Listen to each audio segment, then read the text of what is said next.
resaturate that natural, or when it comes online, and then just keep producing roaches still for the most part.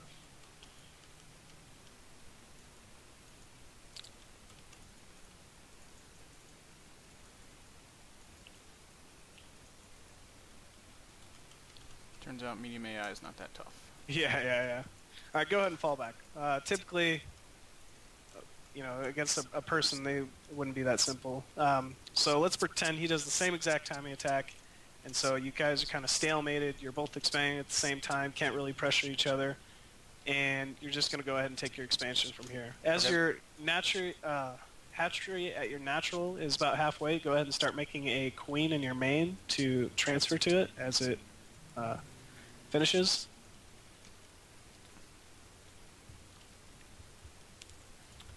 Am I ever going to be getting Overlord speed in this matchup? No.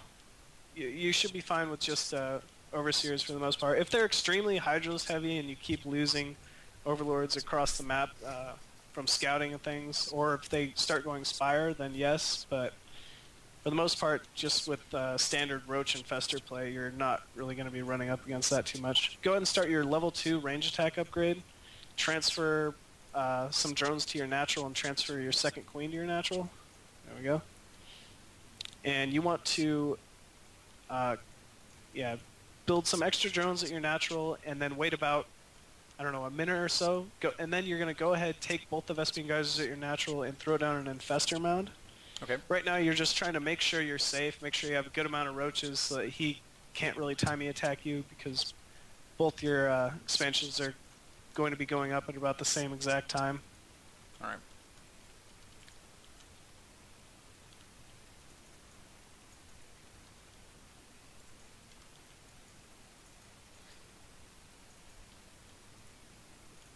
Go ahead and burrow your weak roaches so they can heal.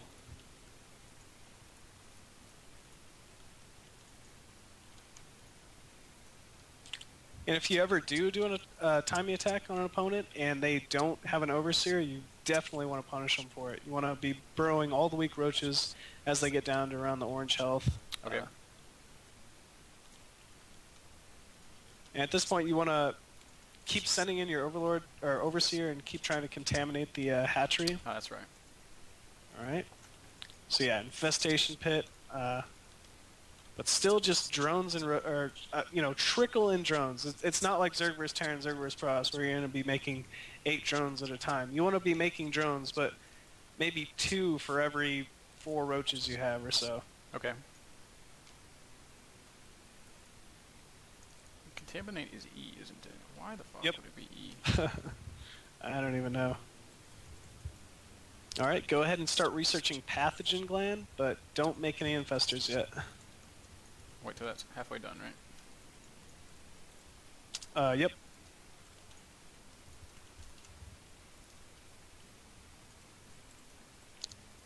And now as you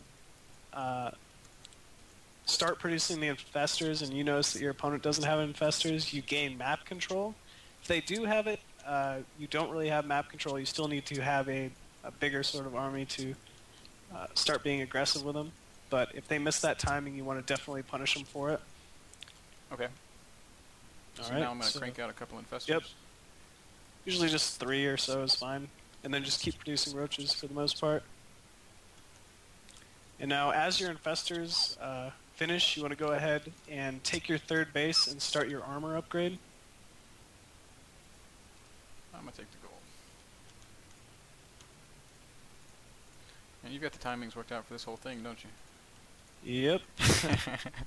Spent a lot of time working on this, Greg.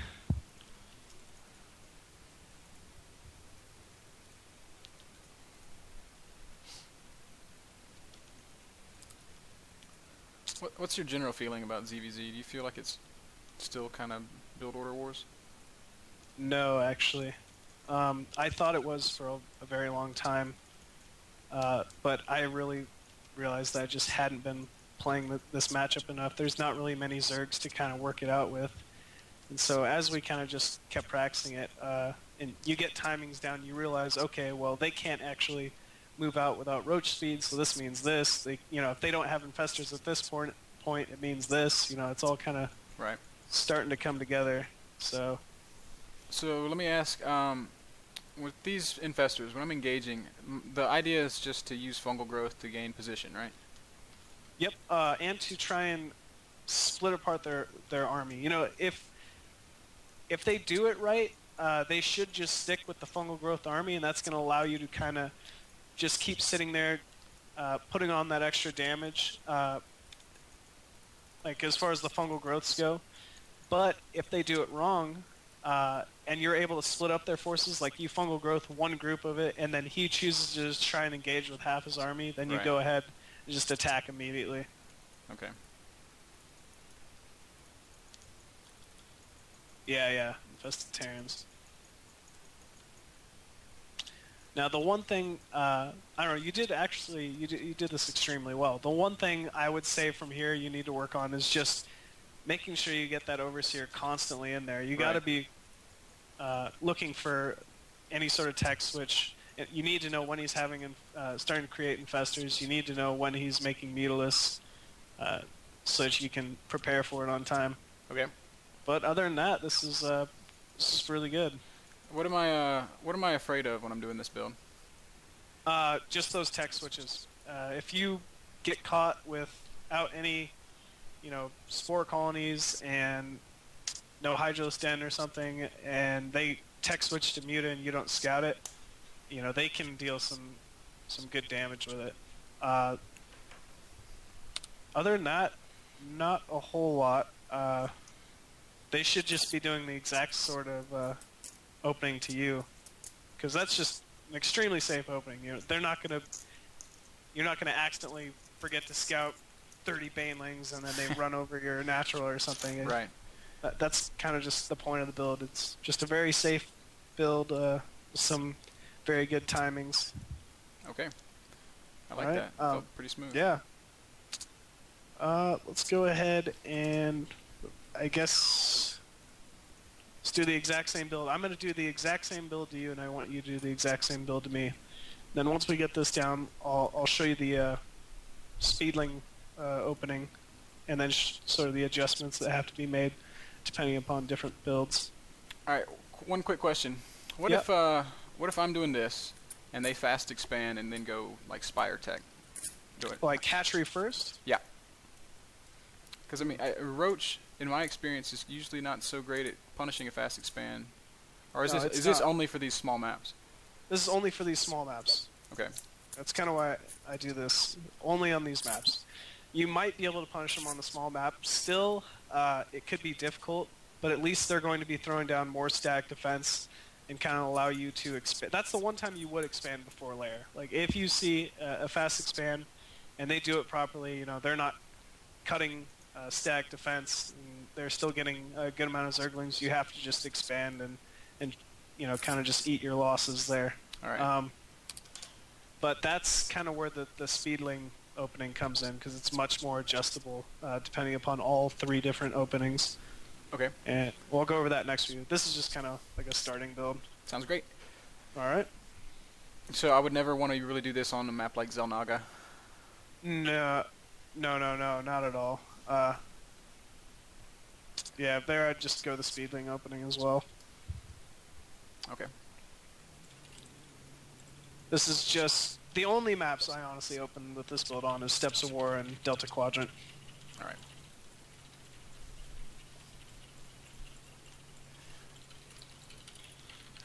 I think your You have spam any- is better than my Yeah, spam.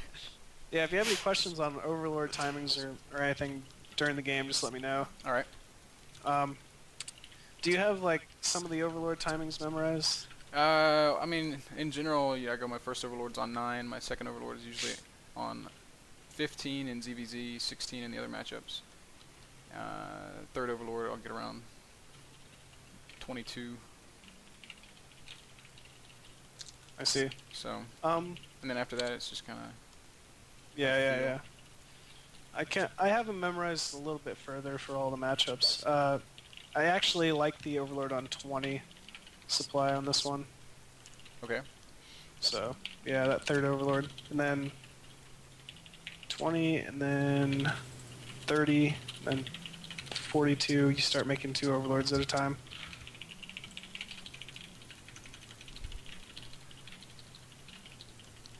I will remember that number.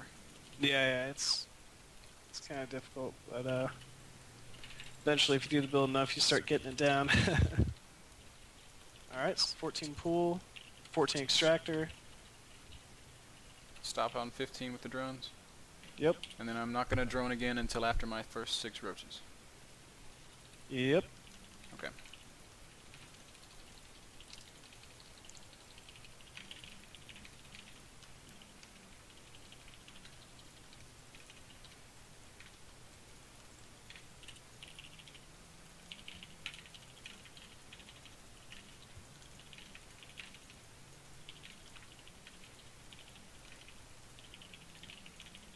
Typically, I like to place my first overlord kind of below their ramp.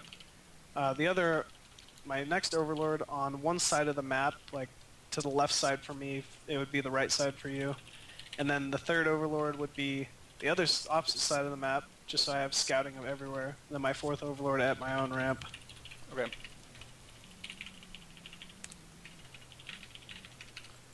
It's actually more important for Ling Baneling openings versus Ling Baneling openings. Oh yeah, 1 drone at 19.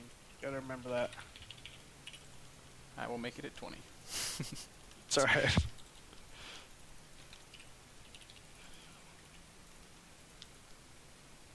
Now if you see this kind of defensive Zergling layout, you want to try and block your ramp to prevent me from scouting it.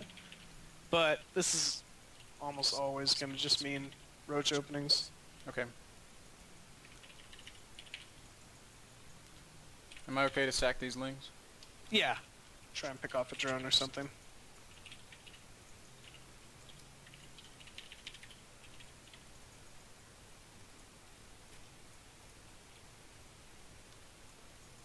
Oh, I almost had it.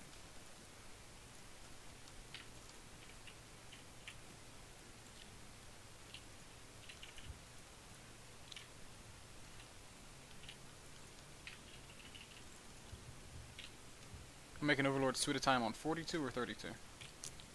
On 32 you make 1, and then 42 I think is when you start making 2 at a time. Okay.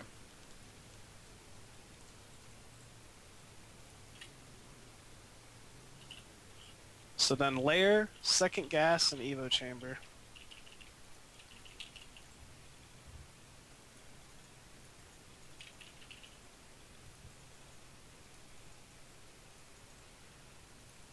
Giving away all your secrets. Yep. And now I'm back to droning. Yep. You drone, and then obviously, because of your overlord placement, you can see exactly when it is that I'm moving out. Yeah. If for some reason I make 8 roaches or something, and then I start moving towards your base, you're gonna have more than enough time to just go ahead,